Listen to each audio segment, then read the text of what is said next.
dans les palais africains. Quand la politique échoue, quand les canaux officiels se ferment, quand les décrets ne suffisent plus, il reste toujours une dernière porte: la famille. Billy Condé est aux États-Unis. L'unité Cobra avait ordre de l'arrêter. Le président est en colère. Les ponts semblent brûler.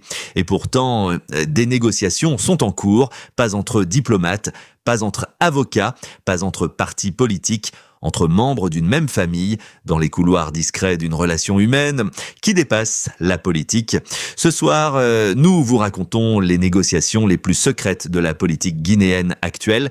Billy Condé n'est pas seul aux États-Unis et il n'est pas sans recours. Selon des sources concordantes, il bénéficierait de canaux de médiation très particuliers.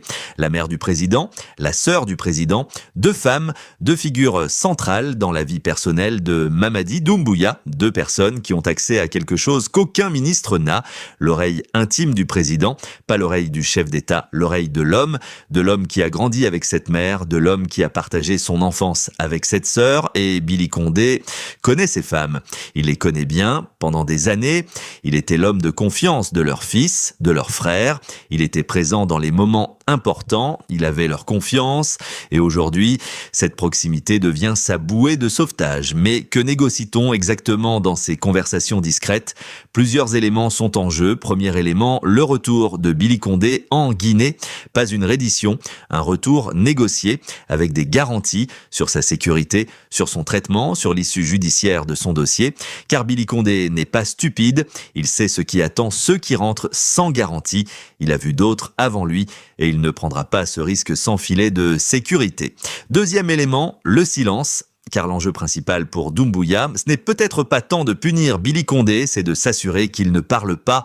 Un homme qui connaît les secrets du patrimoine présidentiel, un homme qui a voyagé pour préparer le coup d'État, un homme qui a vu ce que personne d'autre n'a vu. Ce homme-là, aux États-Unis, avec des journalistes d'investigation et des organismes internationaux à portée de main, est une bombe à retardement. Et la famille négocie peut-être surtout ça: un accord de silence, en échange d'une réintégration discrète ou d'une liberté surveillée à l'étranger. Troisième élément, les rencontres mystérieuses aux États-Unis. Selon des sources proches du dossier, Billy Condé aurait effectué plusieurs rencontres depuis son arrivée aux États-Unis.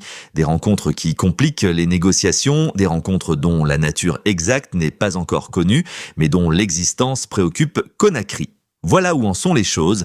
D'un côté, Billy Condé, aux États-Unis, avec des secrets, avec des connexions et avec du temps. De l'autre, Doumbouya à Conakry, avec le pouvoir, avec l'appareil d'État et avec une famille qui plaide pour son ancien ami.